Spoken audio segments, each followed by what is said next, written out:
millions en 10 ans. Oui, oui. Bonjour Monsieur le Ministre.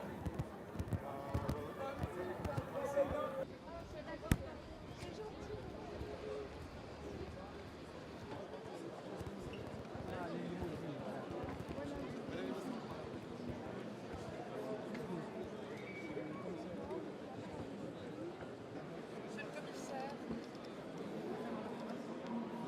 Le caractère de merde. Ouais, ça. Ça part.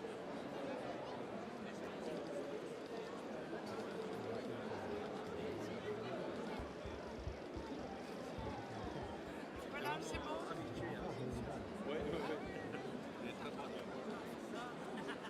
Et évidemment, si nous on est frappé, on va devoir réagir. Ce n'est pas le bon choix. Je trouve que c'est vraiment nocif pour les relations transatlantiques, mais aussi un vrai grand défi pour le secteur agricole européen, mais aussi américain. Il ne faut pas l'oublier.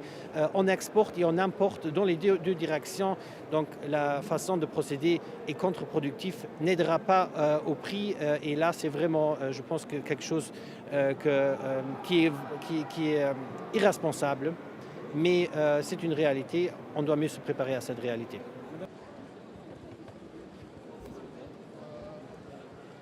Madame la ministre l'a dit aussi, on est très fort quand on est unis en tant qu'Union européenne, mais quand cette unité est mise à l'épreuve, on devient très faible. Et on l'a vu avec la première administration de Trump sur les tarifs dans le cas Airbus-Boeing, que ça a su nous diviser. Ça ne doit plus nous arriver, donc on a besoin d'une enveloppe financière pour être en mesure de contrebalancer les effets sur nos secteurs, mais aussi on a un instrument anti-coercition qui est là et on va devoir l'utiliser. Ainsi, on a aussi encore les tarifs qui datent des derniers conflits avec les États-Unis.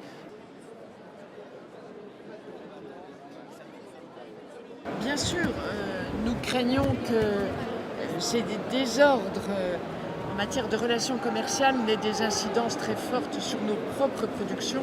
Vous citez les brandis, c'est effectivement un sujet de préoccupation majeure dans les relations que nous avons avec les autorités chinoises. Cela concerne aussi le lait ou la filière porcine. Du côté des États-Unis, nous avons également des craintes. Donc le commissaire européen à l'agriculture vient de dire à quel point ces stratégies étaient néfastes finalement pour tout le monde, parce que le commerce se nourrit d'échanges équilibrés et non de menaces de rétorsion. C'est pas